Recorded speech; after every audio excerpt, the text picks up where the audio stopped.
Investasi yang digalakan oleh Yusuf Mansur, investasi yang diinisiasi oleh Yusuf Mansur, kebanyakan setelah orang-orang berinvestasi itu hilang kabarnya, nggak ada update buat para investor. Apakah usaha ini, perusahaan ini merugi atau tidak, itu tidak ada. Omsetnya berapa, income-nya berapa, itu nggak ada, teman-teman. Ujuk-ujuk tiba-tiba setelah bertahun-tahun menyatakan bahwa investasinya gagal, bangkrut, segala macam gitu.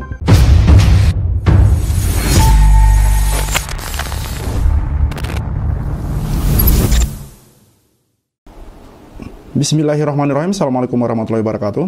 Seperti yang sudah kita bahas sebelumnya untuk kasus investasi batubara, di mana di sini penggugatnya adalah Ibu Eli Siti Rohmah dan pihak yang digugat adalah Yusuf Mansur, Dwi Yuda Andi dan lain-lain seperti misalkan PT Adipatra Perkasa, BMT Darussalam, dan juga di sana ada Darul Quran, teman-teman, pesantren milik Yusuf Mansur.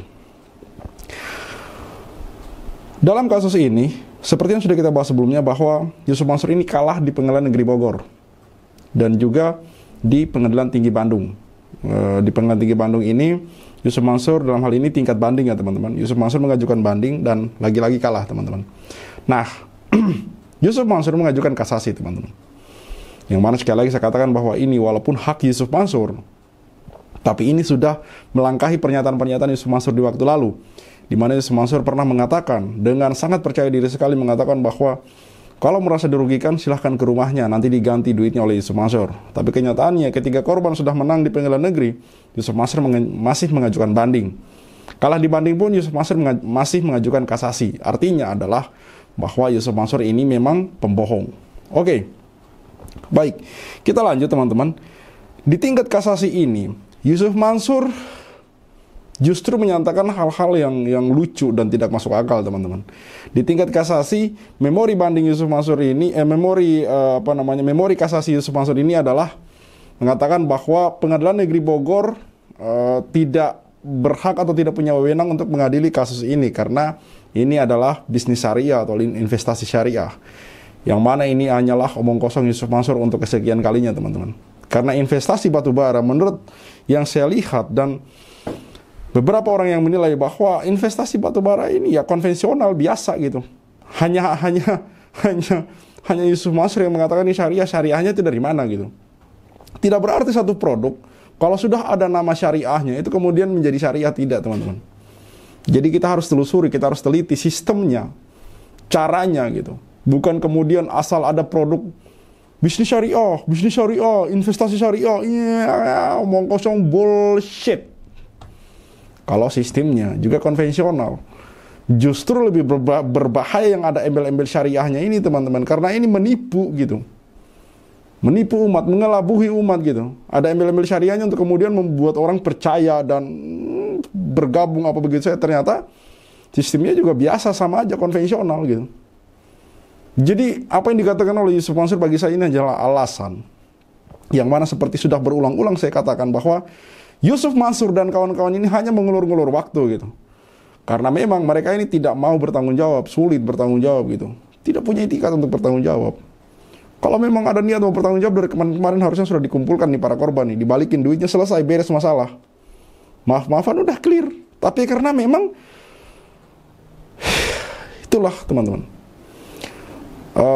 Tong kosong nyaring bunyinya, gede suaranya, nyaring suaranya gitu, besar suaranya, tapi nggak ada isinya gitu. Tong kosong, omong kosong, kebanyakan omong kosong ya kayak begini gitu. Mau bangun inilah, mau bikin inilah, itulah. Coba lihat video-video lama dia itu. Tapi kenyataannya apa yang terjadi hari ini? Hanya masalah yang dibuat. Hanya masalah yang dibuat gitu. Sudahlah buat masalah, tidak mau tanggung jawab gitu. Masih pula menempatkan dirinya seolah-olah dia yang dizolimi, menempatkan dirinya seolah-olah dia ini yang diincar, yang diapalah.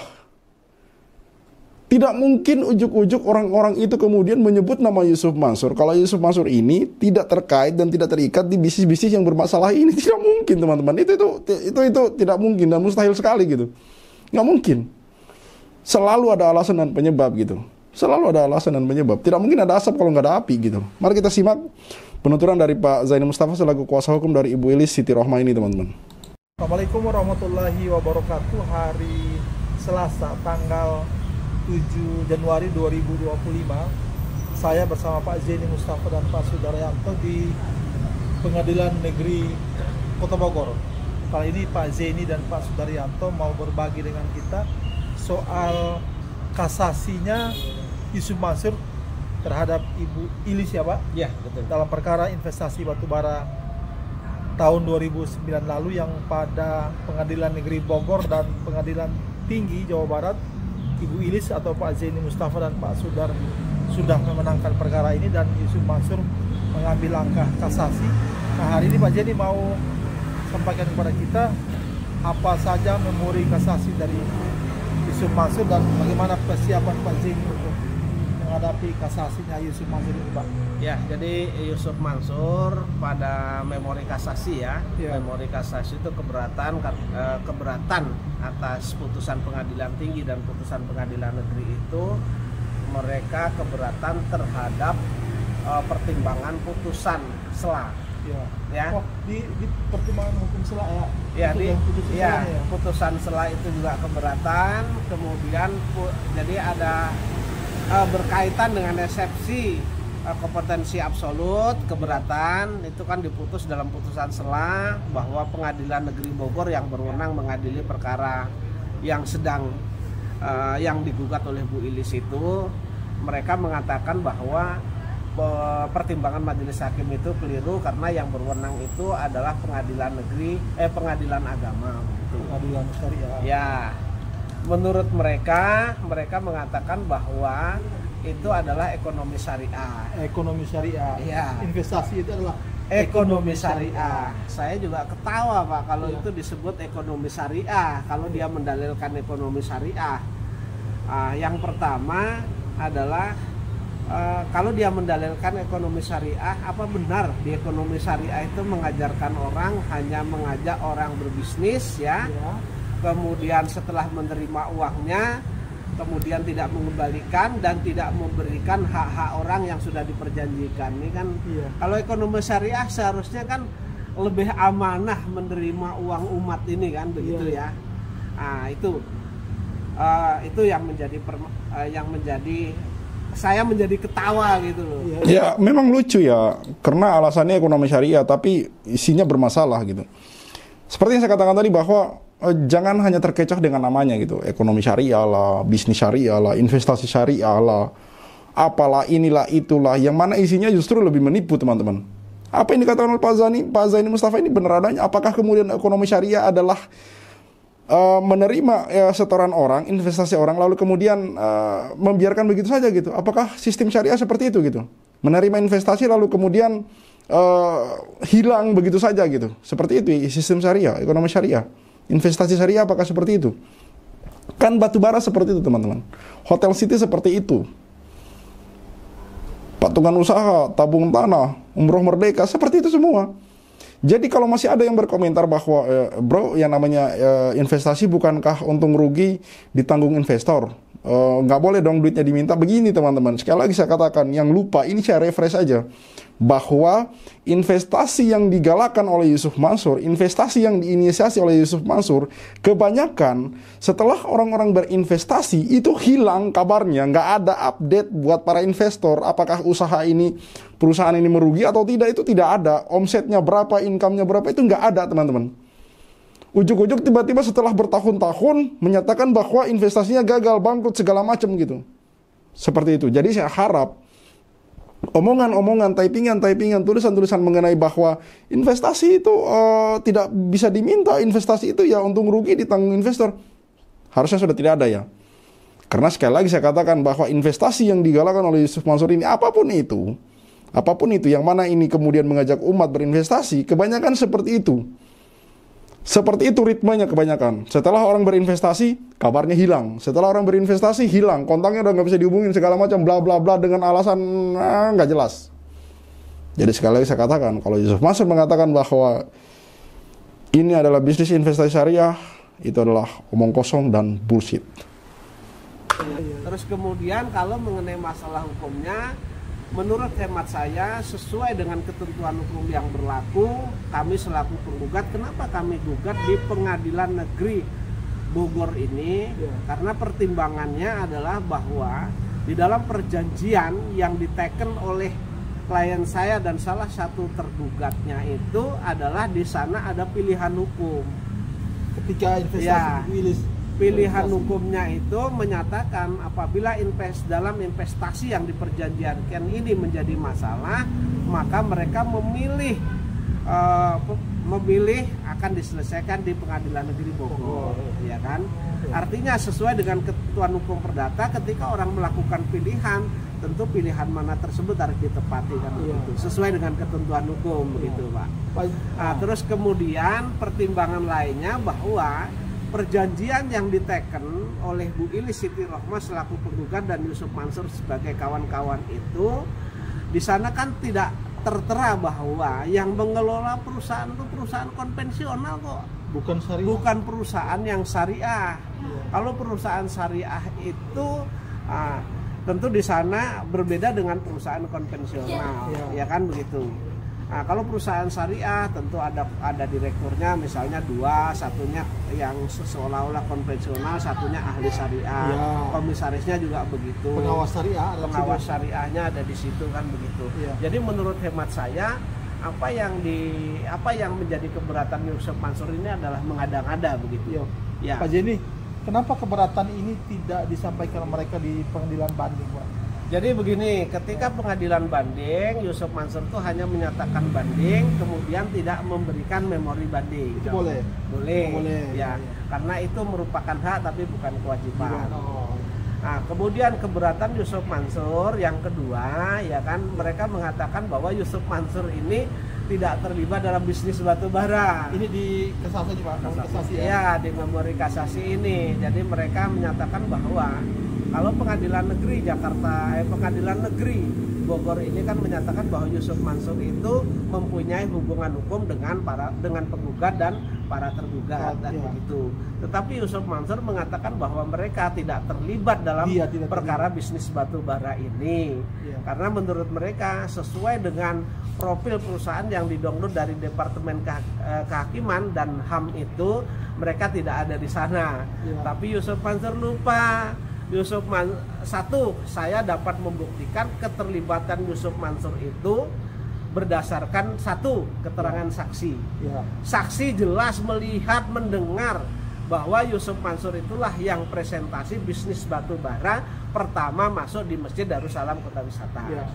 Kemudian diperkuat lagi dalam putusan 313 itu antara CMB Niaga dengan Yusuf Mansur dan kawan-kawan. Itu Yusuf Mansur digugat oleh CMB Niaga, didudukkan sebagai komisaris.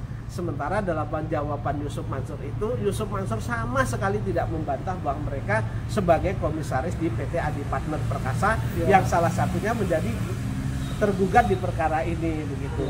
Jadi, jelas ya. Dan ini sudah ulang-ulang kita sampaikan bahwa Yusuf Mansur ini sudah tidak bisa mengelak lagi bahwa dia terlibat di kasus investasi batubara ini, teman-teman. Karena seperti yang dikatakan oleh Pak Zaini tadi, bahwa semua saksi untuk investasi kasus batubara ini, para investor mengatakan bahwa di sana ada Yusuf Mansur yang presentasi untuk bisnis batubara ini, melihat dengan mata kepala sendiri, tidak lagi hanya mendengar dan bla bla bla, katanya nggak ada. Pak Zaini Mustafa pun demikian. Beliau ini selain sebagai pengacara juga korban investasi batubara dan mengatakan melihat langsung Yusuf Mansur presentasi. Yang kedua, di tahun 2012 Yusuf Mansur kena masalah tuh, digugat oleh Bank CIMB, dan di sana Yusuf Mansur itu posisinya sebagai komisaris PT Adi Partner Perkasa. PT Adi Partner Perkasa adalah PT yang ikut mengelola atau ikut terlibat, bukan mengelola karena kayaknya nggak ada tambang yang dikelola gitu. PT Adi Partner Perkasa ini adalah PT yang ikut terlibat dan juga sebagai tergugat untuk investasi batubara. Artinya memang Yusuf Mansur harusnya sudah tidak bisa lagi menghindar dan mengelak. Kalau saya sih ya segera aja bertanggung jawab gitu. Dan saya melihat, nanti mungkin saya cari videonya, saya putarkan ulang. Ada penuturan seseorang yang mengatakan bahwa di Kalimantan itu sepertinya tambang batubara yang dimaksud oleh pihak Yusuf Mansur, mungkin yang dimaksud oleh pihak Yusuf Mansur adalah tambang batubara PT lain gitu loh. Maksudnya tambang batubara pihak lain. Jadi seolah-olah batubara ini, tambang batubara yang kemudian digembar-gemborkan bla bla sampai kemudian ada yang investasi puluhan, ratusan, bahkan miliaran, tidak pernah ada. Maka ini diduga kuat ini memang fiksi, fiktif, dan bodong sejak awal untuk kasus investasi batubara ini, teman-teman. Bahkan, teman-teman, untuk Adian Shah ini, orang yang juga berperan dalam investasi batubara ini juga juga ada tergugat di sini, pihak yang digugat. Identitasnya palsu, teman-teman. Alamatnya palsu, teman-teman. Artinya ini memang mereka ini memang diduga kuat ya. Memang mau nipu sejak awal, teman-teman. Jadi kalau Yusuf Mansur mengatakan tidak terlibat, saksi ada, putusan tertulisnya ada, dari mana mereka mau ngelak gitu loh, ya kan? Itu. Jadi jelas.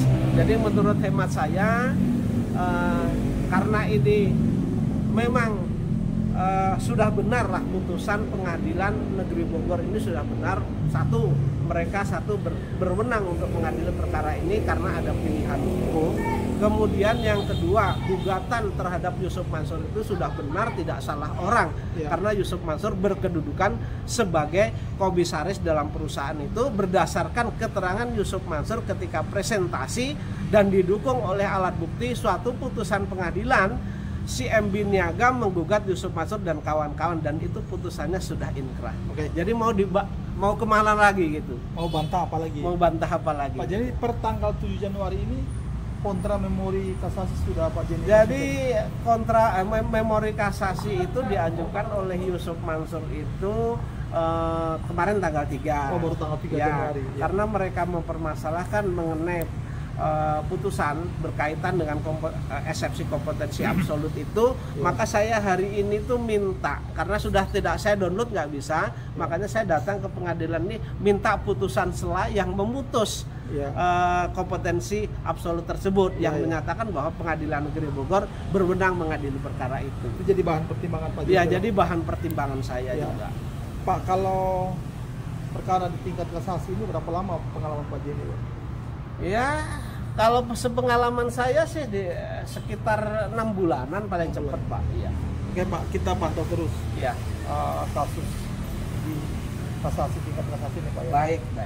Demikianlah Yusuf Mansur begitu orangnya. Pembeli itu ya Pak. Jadi menurut hemat saya ini ngeles gitu loh Pak. Jadi hemat saya ini mereka ingin mengatakan bahwa tidak terlibat dalam hal itu, tetapi kan alat bukti itu bisa tertulis, bisa keterangan saksi, saksi-saksinya pun jangankan saya, saksi-saksinya pun siap dimubahalah dengan Yusuf Mansur, jangankan di Indonesia, di depan Ka'bah siap. Oke. Ya. Pak, jadi kita pantau terus. Baik. Iya. Yusuf Mansur, kalau kamu tidak mengakui bahwa kamu yang membawa investasi batu bara itu ke Masjid Darussalam Kota Wisata, saya ataupun investor yang lain siap bermubahalah di depan Ka'bah. Ya. Di rumahnya aja dia nggak kabur ya. Jangankan di Istiqlal dikumpulin itu Al-Quran diletak di atas kami berani, atau di depan Ka'bah. Siap. Ya. Oke, demikian perbincangan saya dengan Pak Jenny, ada Pak Sudaryanto tentang kasus ini yang sekarang berlabuh di kasasi Mahkamah Agung. Terima kasih. Yusuf Mansur ditantang untuk mubahalah di depan Ka'bah atau di Masjid Istiqlal. Berani nggak? Berani nggak gitu? Karena terus terang korban-korban ini berinvestasi itu karena ada Yusuf Mansur di sana gitu. Bagaimana mungkin Adian Shah mau masuk di Masjid Darussalam lalu kemudian bercerita tentang investasi batubara ini mau diterima sama jamaah? Itu impossible, mustahil. PT Adi Pantar Perkasa, mustahil. Kalau bukan Yusuf Mansur, jamaah tidak mungkin ada yang mau mendengarkan ada orang masuk ke masjid lalu bicara bisnis investasi batubara. Hanya karena Yusuf Mansur yang masuk ke sana lalu kemudian banyak orang yang berinvestasi karena ini adalah ustadz kondang terkenal, punya nama. Masuk ke masjid lalu kemudian mengajak orang berinvestasi, tentu orang-orang percaya, teman-teman. Secara logika saja itu sudah masuk gitu. Apalagi kemudian banyak saksi yang mengatakan bahwa melihat dan mendengar dengan mata kepala sendiri Yusuf Mansur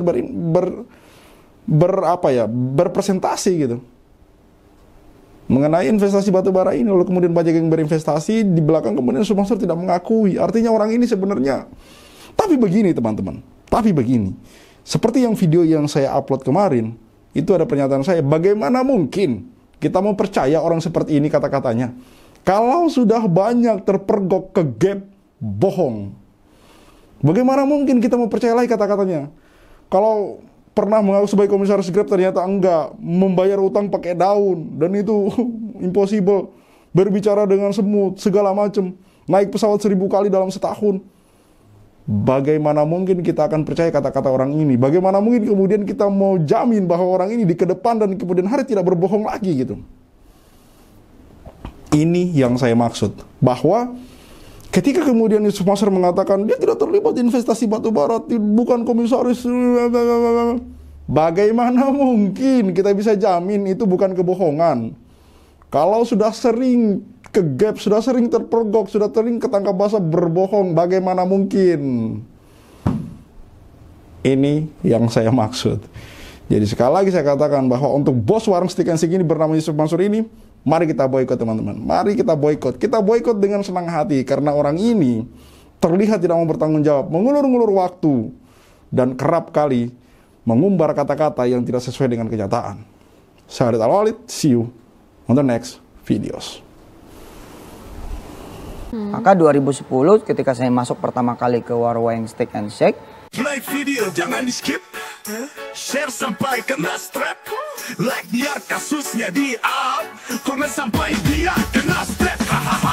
Yusuf Mansur punya cerita, katanya punya daku di mana-mana, nyatanya cuma numpang nama, emang dasar gak punya muka. Boykot Yusuf Mansur, bikin bisnis batu bara kau bangkrut, bikin aplikasi Paytran kau macet, bikin program umroh merdeka kau mampet, bikin program tabung tanah kau rungkat, bikin program Mulia Vidi kau katot, bikin bisnis hotel city ya bacot, bisnis mandek duitnya dicokot. Boykot Yusuf Mansur. Kalau cari tangga dipikir dulu, ngaku komisaris nyatanya halu. Kalau udah dongeng kayak orang nyabu, ngaku punya pesawat nyatanya malu. Boykot Yusuf Mansur. Maju caleg tapi nggak kepilih. Haha, orang udah pada tahu belangnya, ngakunya gabung di warung steak. Ya udah kita boykot sekalian biar steak. Boykot warung steak. Boykot warung steak. Boykot warung steak. Kok bisa bangun bisnis saat pandemi? Emang duitnya dari mana? Kalau bukan dari bisnis fiksi, ngajak umat kumpul dana cuma buat merana. Boykot warung steak. Joni kok cuma diam kayak bot? Apa sih ujuk bikin lu takut? Takut kebongkar, takut kecokot. Bikin bisnis batu bara kau bangkrut, Bikin aplikasi Paytran kau macet, bikin program umroh merdeka kau mampet, bikin program tabung tanah kau rungkat, bikin program Mulia Vidi kau gatot, bikin bisnis hotel city ya bacot, semua baik duitnya dicokot. Boykot warung steak. Kalau cerita nggak dipikir dulu, ngaku komisaris Grab nyatanya halu. Kalau udah dongeng kayak orang nyabu, ngaku punya pesawat nyatanya malu. Baju caleg tapi nggak kepilih, haha. Orang udah pada tahu belangnya, ngakunya gabung di warung steak. Ya udah kita boykot sekalian biar steak. Boykot warung steak. Sorry kok cuma diam kayak bot? Apa sih ujuk bikin lu takut? Takut kebongkar, takut kecokot. Bikin bisnis batu bara kau bangkrut, bikin aplikasi Paytran kau macet, bikin program umroh merdeka kau mampet, bikin program tabung tanah kau rungkat, bikin program Mulia Vidi kau gatot, bikin bisnis hotel city ya bacot, semua baik duitnya dicokot. Boykot warung steak. Kalau cerita nggak dipikir dulu, ngaku komisaris Grab nyatanya halu. Kalau udah dongeng kayak orang nyabu, ngaku punya pesawat nyatanya malu. Maju caleg tapi nggak kepilih, haha. Orang udah pada tahu belangnya, ngakunya gabung di warung steak. Ya udah kita boykot sekalian biar steak. Boykot warung steak. Stop mampir di sana, stop masuk ke sana, stop makan di sana, stop bikin si ujuk kaya. Boykot warung steak. Bikin Yusuf Mansur ketar-ketir, biar dia mikir, biar dia sadar tanggung jawab. Mansur, kami sudah hilang sabar, umat sudah marah besar sampai mana kau kabur. Akan terus kami kejar walau sampai lubang kubur. Boykot warung steak. Boykot warung steak. Boykot warung steak. Play video jangan di skip, share sampai kena strap. Like biar kasusnya di A, komen sampai dia kena step. Hahaha.